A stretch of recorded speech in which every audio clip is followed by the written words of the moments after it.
Ever heard of a cluster? It's the result of marketers grouping customers with different behaviors into one big mess. But with MailChimp, you can use real-time behavior data to personalize emails for every customer based on their browsing history and buying behavior, turning your customers into customers.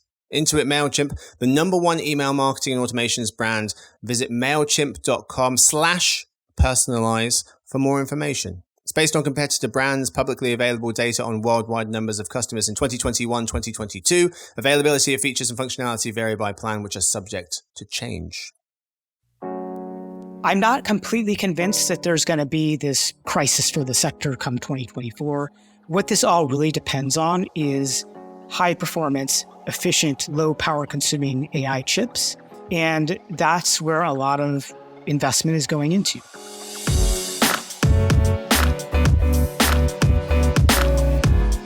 Hey gang, it's Tuesday, October 17th. Jacob, Gadjo and listeners, welcome to the Behind the Numbers Daily, an e-marketer podcast made possible by Intuit MailChimp. I'm Marcus. Today I'm joined by two folks, both of them write for our connectivity and tech briefing. One of them is a senior analyst based on the right-hand side of the country in New York City. It's Gadjo, Sevilla. Hi Marcus, hi Jacob. Happy to be back. Hey chap, good to see you. The other one is on the opposite side of the country, on the left-hand side, based in California. It's one of our analysts. It's Jacob Bourne. Hey Marcus, hey Gadjo. Glad to be here. Good to see you. Today's fact. What do you guys think are the most common passwords? Get to guess what you think one of the most common passwords is. What would you say? Password. Password second, yes. Yeah. According to 1, 2, 3, 4, 5. Birthdays. 1, 2, 3, 4, 5 is 4. Names of significant others, family members, things. It's not that complex. You know? It's not that complex, unfortunately. You guys got it. So password is second. So this is according to a report from Safety Detectives, and the most hacked password is password. Second, that's the second most common password. What the hell are we doing? Why even have a password? Just let people in. Rather ironically, let me in is that was 22nd on this list. Gadjo, you had 1, 2, 3, 4, 5. That would be the fourth most common. The most common is 1, 2, 3, 4, 5, 6. Oh. I know. Hello. Didn't see that coming. The third most common is 1, 2, 3, 4, 5, 6, 7, 8, 9. It's just variations of that. What is happening? All the ones. That's the 8th most. Dragon. Didn't see that coming. Superman. Okay. Yeah, they're not good, is the point here. It's not great. But Gadjo, you just wrote a piece about how passwords might be going away. Yeah, that's right. Google's hoping, and I think it's an industry-wide push to move to passkeys, which means you'll use devices as a form of authentication rather than a password. Thank God. This is a disaster. Right. That can't come soon enough. There's clearly a need for it with those kind of passwords. Yeah. IT will be horrified to learn most of my passwords are on this list. Anyway, today's real topic, generative AI adoption and what Americans want from it.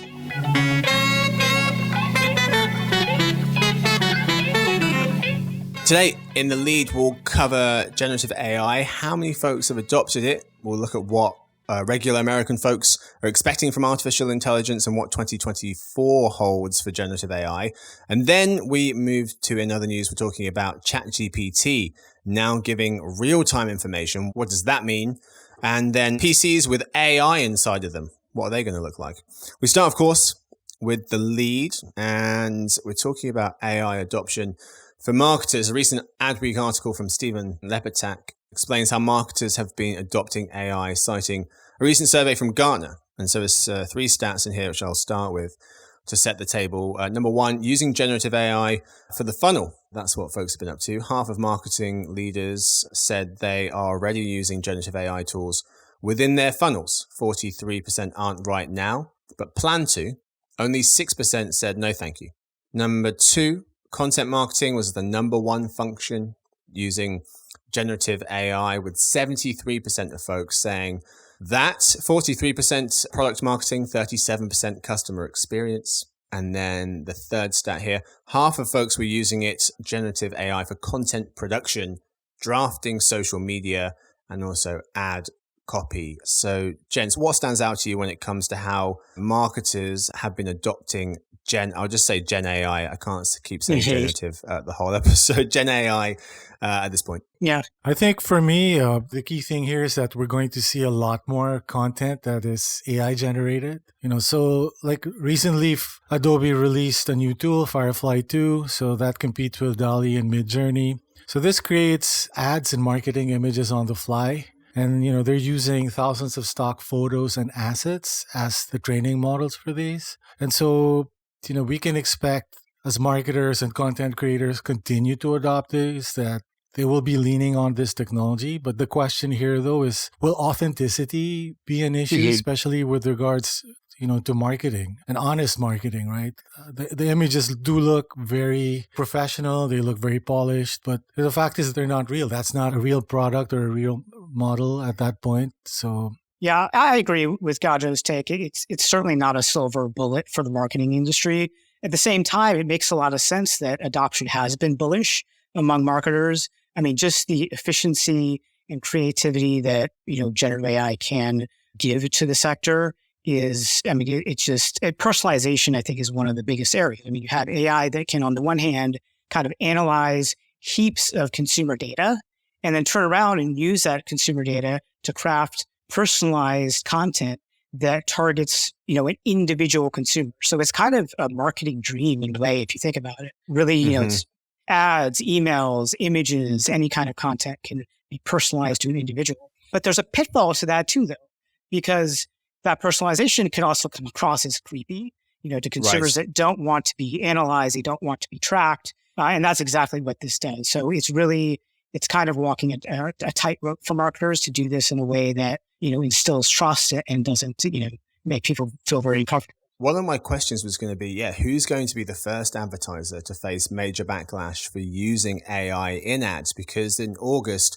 customer experience consultancy user testing found that folks are suspicious about AI being used in targeted ads. 70% of people were concerned about their privacy and personal data being used. Nearly 60% felt anxious about it being used specifically by marketers. So I'm wondering if we're going to have some big kind of splashy headline case where there is an advertiser who has used AI and they get a lot of blowback because of it.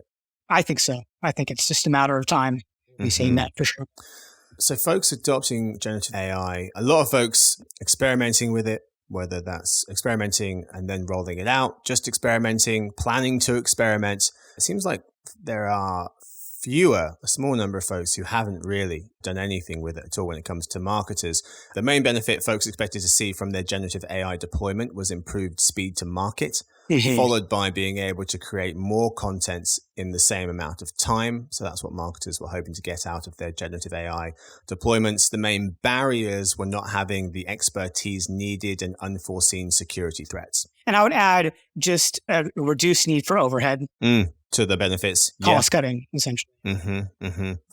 So there are some concerns, though, about generative AI, and I'm wondering how the kind of skeptics' concerns are going to be alleviated. One of the main concerns is just too much choice. There are currently over 360 generative AI companies, according to CB Insights. Do we see that continuing to go up in the next 6 months or to a year, or is that kind of on a very steady or a very expedited downward trajectory at this point? I think with all the investments pouring in, there might still be a peak to this. And, we probably haven't seen that slowdown happen yet. Okay. But what is happening on the other end, though, is, people currently have to go out of their way to find generative AI solutions. But by next year, a lot of these will be integrated into the tools they use already. Big tech is already co-opting a lot of these features into various tools and apps. And so whether they want to or not, it'll be at their disposal. So I think that will just make it more commonplace. And that should push up the usage as well as level off all those startups that are basically one-trick pony AI companies. Yeah. I mean, we haven't seen the slowdown yet. There's still a lot of hype and excitement around this technology. But at the same time, I think the skeptics' concerns are very valid. There's a lot that goes wrong with generative AI that could impede the trillions of dollars in economic value that's expected from becoming a reality. I mean, it hallucinates, it makes up stuff, it gets things wrong. People can bypass safeguards. There's bias in the output. There's all kinds of things that make the tool less useful than what it's sometimes advertised as. And the problem is that it's really difficult for tech companies to address and overcome these challenges. And even within tech companies, there are people that are really concerned about this, including at Google. And of course, we're talking about the leading tools like ChatGPT, and people are also concerned about sometimes what's perceived as a varying level of performance. Like you don't log in and get the same type of performance every time you use it, which is an issue for people that are really relying on it to do their jobs on a daily basis, right? Do you think that's going to change though? Because you have to kind of see if they work properly before you can start using them. Trisha Ostwall of Adweek was giving an example saying digital marketing agency WinClap received 40 new pitches for generative AI tools in Q3 alone. After testing, the agency discarded over 60% of them due to, as you mentioned, issues like hallucinations. And one of the things, we're going to talk more about the kind of rules that we can expect to see from AI in an episode coming out this coming Monday. But one of the things that we're going to talk about on the episode is the idea of, do these companies need these tools to be approved before they hit the market? Because it doesn't seem like they are. And that seems like it's a problem with adoption or worse, things going bad. And to add to that, I mean, AI regulation is proving to be extremely complex. The government has tried to make suggestions, but they can't even sort of, find a starting point. And it's been offloaded to the companies themselves, which, as we all know, they will regulate as best suits them, meaning you can't really expect an industry-wide initiative to come from that at this point. Yeah. I mean, it's a sticking point when, AI companies can't ensure a consistent product on a daily basis because it's such a volatile technology. At the same time, because it's difficult to fix that and because doesn't seem like generative AI is going anywhere, well, then what happens? Where do we go from here? So I think the company, tech companies are going to be investing a lot of money in trying to overcome these challenges, but, let's not hold our breath. Yeah. Gadjo, to your point about self-regulation, there was a study done by AI Policy Institute, and over 80% of people saying that they do not trust AI companies to self-regulate, and that's 56% of them supporting federal regulation. The thing with federal regulation, though, it's interesting because the AI companies, they say they also want regulation, but you do have to watch the wording of their statements. And I thought it was Sarah Myers-West, who's managing director for the research center AI Now Institute, says, look at the very, very delicate phrasing that OpenAI uses when they make their calls for regulation. There's always a qualifier, like saying, we want regulation for artificial general intelligence, which, Jacob, you've pointed out many times, is the next version after generative AI. We would get to AGI, artificial general intelligence. So that's something they're saying. We want regulation for something that doesn't exist yet, or for models that exceed a particular threshold, thus excluding everything that they have already come out with for commercial use. So I thought it's interesting that you've got to pay attention to the wording of these companies when they're saying, we also want regulation. What do Americans want? I mean, 56% of them say they support federal regulation. 72% of American voters say they want to slow down in the development of AI. That's versus just 8% who prefer speeding it up, according to new polling from think tank AI Policy Institute and YouGov. So Americans seem to want to slow things down here. Back in March, there was the open letter co-signed by Elon Musk and thousands of other people in the AI community demanding a pause in AI research. A British newspaper, The Guardian, was reminding us of that. So it seems like the industry had called for a bit of slowdown. People are calling for a bit of slowdown. Any chance of that at all? Or is it just kind of full throttle at this point, and that's really just PR speak, for the companies, and something that's going to be ignored for the masses? Yeah, I don't see an intentional type of slowdown happening. I see an indirect slowdown potentially happening just because of these challenges, and also because of like the chip shortage, for example, is having an impact on the pace of model training at this point. So those types of things could slow it down, but I don't see it as being like an industry or regulatory driven initiative where, okay, this technology is advancing so fast, let's slow it down. I don't think there's any sign of that. Not that public opinion doesn't have a sway, but I think at this point, it's important to remember that a lot of people don't even really know about generative AI. There's, I would Great say, a point. significant number of Americans that aren't really familiar with ChatGPT, haven't used it. Maybe they've heard the name, but haven't, dove into what it's all about. Yep. At the same time, I think what we might end up seeing is that, the enterprise and tech companies are, of course, very excited, and investors especially very excited about AI because of the economic value. But I don't think the average person is going to learn about generative AI and think, oh, I'm going to get rich off this technology. And so I think we're going to see public opinion definitely kind of sway towards this end of, really wanting to see a slowdown, wanting to see the most responsible kind of AI development possible from companies. And that eventually could put pressure on the government to do more than it's doing now. You make a good point. Most people haven't used it. So how do Americans know what they want from AI, or how can they understand what they're talking about enough to say we do want to slow down and we do want it to be sped up? You pointed out overall, not many people have used it, but half of those under 40 have used an AI chatbot, but just 1 in 10 over 60 have, according to a June Blue Labs poll. So I think that's a really good point. Finally, folks, Jacob, you recently wrote that the generative AI frenzy could face a 2024 reality check. How so? Well, some are saying that the sector is way overhyped, and there's some evidence that this could be the case. I mean, the tools are out, they've been commercially deployed, but it doesn't mean that companies are actually making a profit, off of it. For example, Microsoft has been losing money on its GitHub Copilot, its autonomous coding software, on average $20 a month per user and up to $80 per month per user. So significant.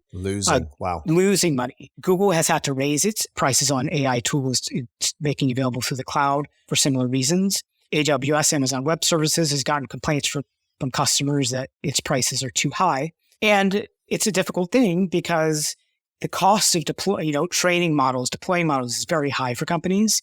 And so there's a threshold at which people want to pay for tools that haven't been perfected yet. I'm not completely convinced that there's going to be this crisis for the sector come 2024. What this all really depends on is high performance, efficient, low power consuming AI chips. And that's where a lot of investment is going into. I mean, NVIDIA has plans for new chips coming out next year. Even the AI companies themselves are developing those chips. More players are getting into the AI chip race. And so I think what we're going to see next year is a lot of new chips come on the market to try and bring down the cost of model training and deployment to kind of help the sector become more profitable.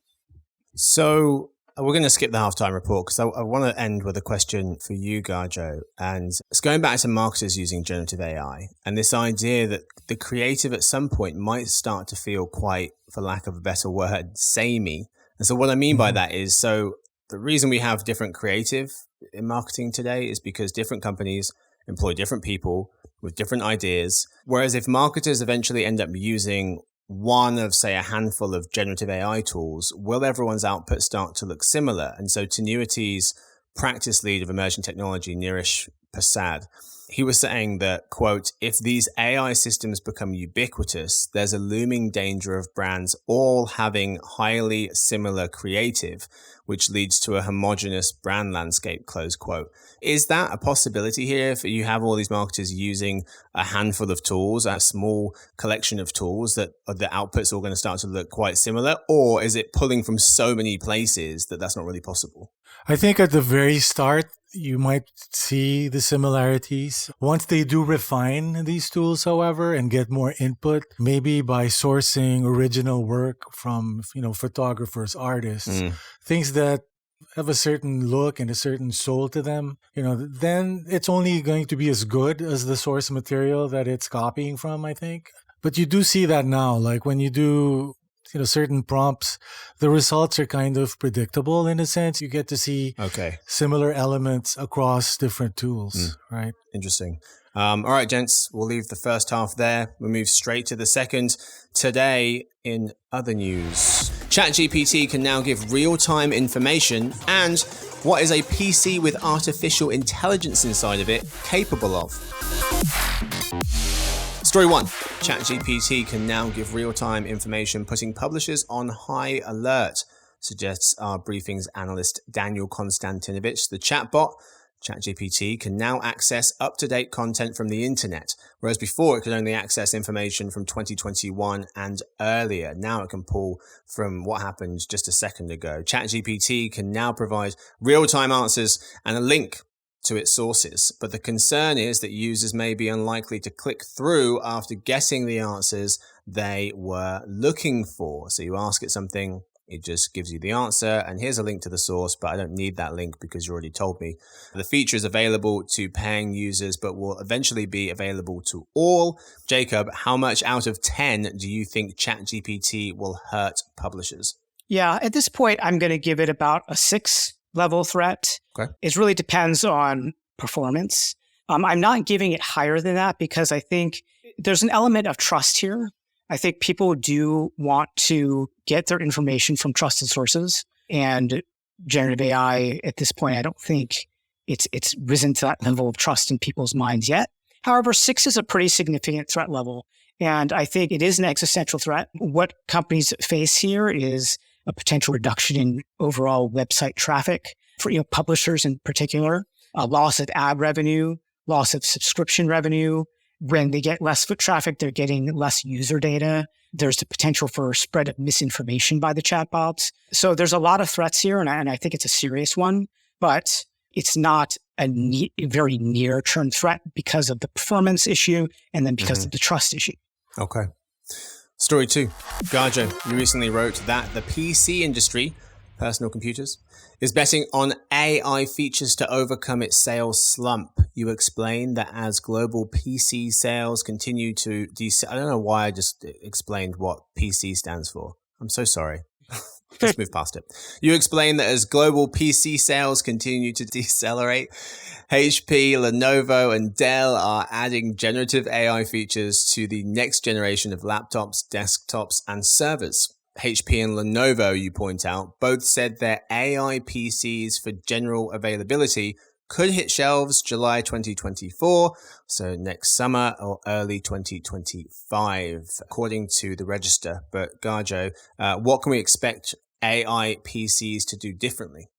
So I think the biggest advantage of on-device AI is reduced latency. The PCs, running neural networks on board will be able to do things in real time without having to access the cloud.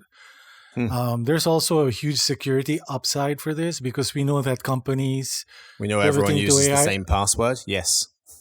That, and they always say you can use AI, but don't use, our official documents or any business information on the AI because you can't put it out there. Right. So that's going to change because, these AI PCs will be able to be locked down behind company firewalls, and they will have access to all, the company's data, which again, it's going to be huge for privacy and I think huge for adoption. Yeah. That's all we've got time for, unfortunately. Gents, thank you so much as always. Thank you to Gadjo. Thank you very much. Glad to be here. Yes, sir. Thank you to Jacob. Thanks, Marcus. Thanks, Gadjo. And thank you to Victoria, who edits the show, James, who copy edits it, and Stuart, who runs the team. Thanks to everyone for listening in to the Behind the Numbers Daily, an eMarketer podcast made possible by Intuit MailChimp. You can tune in tomorrow to hang out with host Sarah Lebo on the Reimagining Retail show as she speaks with VP of Content Susie David Canyon and Senior Analyst on the retail team Zach Stambor, all about the genius of Costco.